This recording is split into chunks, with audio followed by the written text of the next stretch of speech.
সেই নতুন কমিটির সকল সদস্যদের নিয়ে আবার কথা বলতেছি আমরা এসেছি শহীদ প্রেসিডেন্ট জিয়াউর রহমানের মাজার জিয়ারত করতে। আপনারা জানেন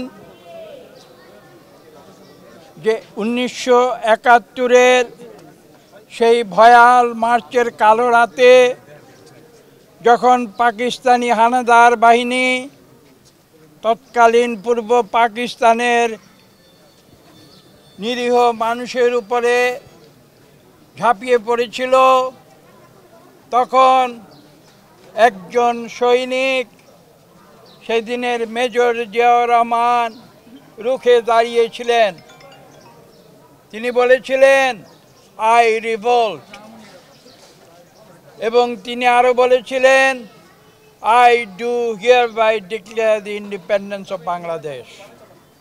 এবং তারই ধারাবাহিকতায় তিনি মুক্তিযুদ্ধের সম্মুখ সমরে যুদ্ধ করেছিলেন, যুদ্ধে বিজয়ী হয়েছিলেন, দেশে ফিরে এসেছিলেন।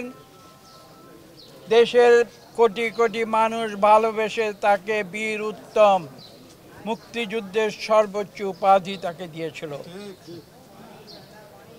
এই হচ্ছে শহীদ প্রেসিডেন্ট জিয়াউর রহমানের ইতিহাস।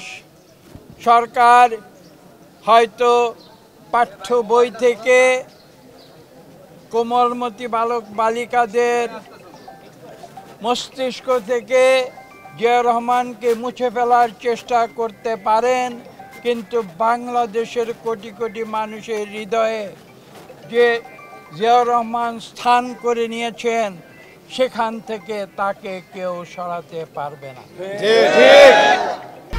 1, 2, 3 ঢাকায় জমি জিতে নিন 100% ক্যাশব্যাক সহ 20 কোটি টাকার পুরস্কার।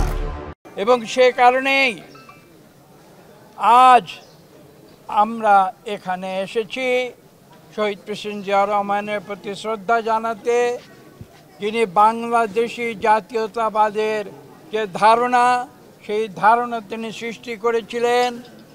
এদেশে জাতি, ধর্ম, বর্ণ নির্বিশেষে সবার একটি পরিচয় দিয়েছিলেন, আমরা বাংলাদেশের নাগরিক, আমাদের নাম হচ্ছে বাংলাদেশ।